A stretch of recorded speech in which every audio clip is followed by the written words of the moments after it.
is what it's like to do a 5K at Disney World. So every year, Disney holds the Disney Princess Half Marathon Weekend during one of the last weekends of February. And this is my second year in a row doing it. Last year I did the 10K, which was Rapunzel themed, but this year I was going to be doing the 5K, which was Mulan themed. So the day before the race, you have to go to the ESPN Wide World, I don't know the full name, whatever, the ESPN Center at Disney and get your bib. This is actually kind of cool because they have photo ops everywhere, and this is where you can also buy merch for your race. So the first thing I did was go pick up my bib, and while I was there, I saw that they had Shang out for photos. I have never ever seen him out for pictures, so of course, you know, we had to get in line and get our photo. So after we got our bibs and our photos, we went over to the expo. This is where you pick up your shirt, and you can also shop for things you might need. Both my friend and I didn't really need anything, so we got our shirts and left here pretty quickly, which here is what our shirt looks like. Now they also have a merchandise store, but unfortunately we did not go because they had a virtual queue, and we got there at like 4 p.m. and the virtual queue was completely booked up, so we did not get to go get any merchandise. We told ourselves we were going to come back the next day and get stuff since we were going to be at Disney anyways for the race, but yeah, that did not happen, so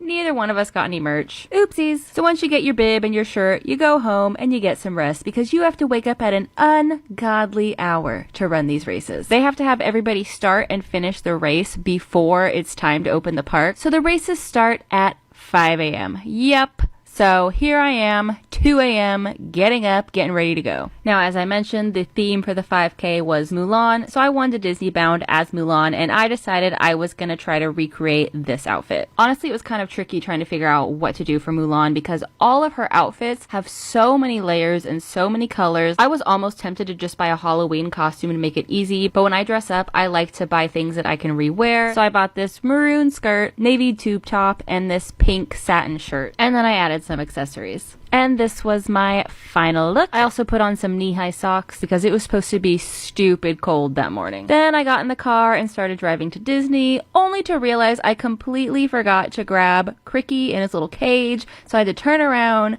grab the cage, and get in the car again. Now they recommend getting there before 4 a.m., so I left my house around 3 a.m. And the 5K was going to be taking place at Epcot, so that's where I headed. So I parked, went through security, and met up with my friends who were going to be there. One of my friends was going to be doing the race with me, and two of my other friends were just going to be watching. And oh my god, I felt bad for them that they watched it because it was so cold, you guys. Florida has been having a very unusual winter this year, and it got down to like 37, I think. It was so cold, and not only was it cold, it was windy. But it was too late to back out now, so we went and found our group. What group you're put in is based on how fast you run, and I'm a little bit on the slow side, so I was put in group E, which means I had to wait for groups A, B, C, and D to go before I could go. But at 5:43 a.m. it was finally time for our group, and off we went. Now, as you might have seen in a skit I did last year, if you do either the 10K or the half marathon, they will have balloon ladies at the race who are pacers, and if they get in front of you, you get pulled from the race because you have to be moving at a certain pace so that they can open the park on time. But thankfully, the 5K is short enough that it does not have balloon ladies, so we didn't have to worry about staying up at a certain pace and got to just take our time and enjoy. And as you can see, Disney likes to put a little bit of entertainment throughout the race. They had cheerleaders, they had a band, they were playing clips of Mulan, and they of course played Disney music throughout the whole race. They also have characters throughout that you can take pictures with, and we totally were gonna get some pictures with Mushu until we saw the line. That line, if those of you are familiar with Epcot, it started in China and it went past Africa. We were like, oh heck no, we're not waiting that long. And unfortunately, like, all the character lines were like that, so we skipped all of them. Some of the other characters they had there were Cinderella's stepmother and stepsisters, Snow White's prince, and Goofy. There might have been another one, but those are the only ones I can remember. But probably the coolest part about the Disney runs is that you get to do them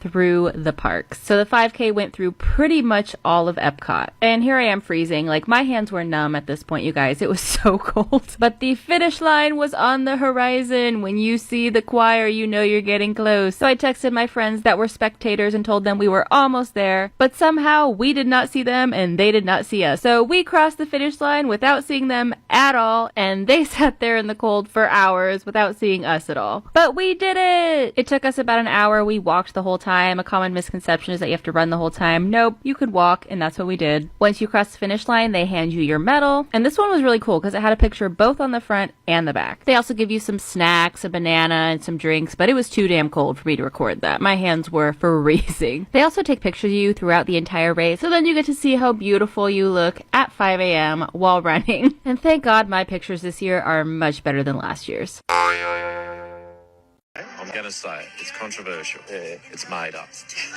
So I'm stitching this video purely for the sound that she used. And basically what the idiot speaking in that video said is that endometriosis is made up and it's controversial, but he's gonna say it. And as soon as I heard that, I got my ass out of bed and set up my camera. It is 3 a.m. I don't care. We're talking about this. Especially since Endometriosis Awareness Month is right around the corner. So endometriosis was already on my mind because I always post things about endometriosis in March to raise awareness because I have endometriosis.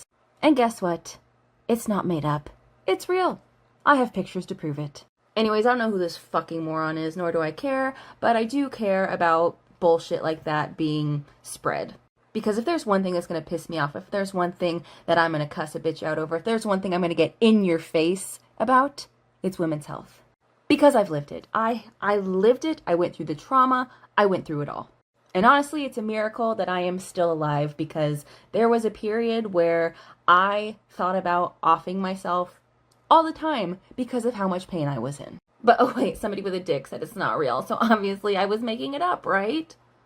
Are you fucking kidding me? I wish more than anything I had been in that room when he said that because the way I would have raised absolute fucking hell, haha.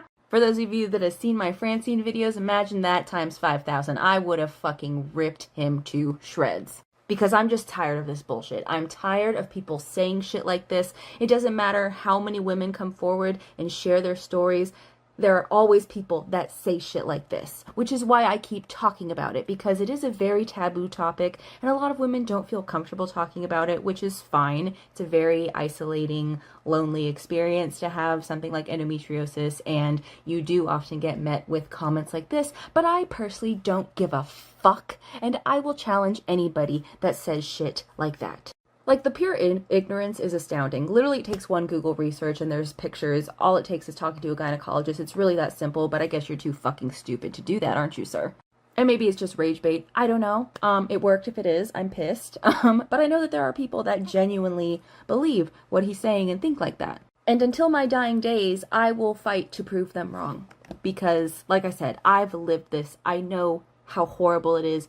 It's god awful. It's truly awful. People that haven't been through it can't even imagine how awful it is. Like, if I say this all the time, if somebody had to live in my shoes during one of my endometriosis episodes, they would have fallen to their knees. They would have been begging for mercy. They would have been turning to me saying, how the hell do you live with this? I don't know how I did. I had no choice. I had to. Now, I did have surgery like 4 years ago or something like that, so I don't really get the flare-ups anymore, but I used to. And just trying to get to surgery was hell. Because nobody believes you. I don't know why. I've been gaslit my whole life about my period. I didn't even realize I had endometriosis until I was in my late 20s, even though I had all the signs. Because I constantly heard shit like this. Oh, it's just a period. You're fine. Da-da-da-da-da. No, it's not fine. It's real. It's debilitating. And it ruins lives. So how about until you actually go through the pain of endometriosis, until you actually live through it, until you actually feel your organs attaching to each other because the tissues are combining them together, you shut the fuck up because you have no goddamn idea what you're talking about. Mindsets like his are the reason we don't have a cure, are the reason that not enough research goes into it, are the reason that endometriosis is so misunderstood. Like, oh my god, I will fight until my dying days about this because it is so horrible and people shouldn't have to go through it, but they do, and they have to go through it silently because every time they speak up about it, some moron with a microphone decides to say it's not real. But I'm here to tell you that it is real, and I refuse to let anybody gaslight me anymore into thinking that the pain I experienced wasn't real, that the surgery I had to get wasn't real, and that everything I went through wasn't real. Because it was. So please, nobody listen to this stupid piece of shit that is just spewing out nonsense, because endometriosis is very real, and it is not made up.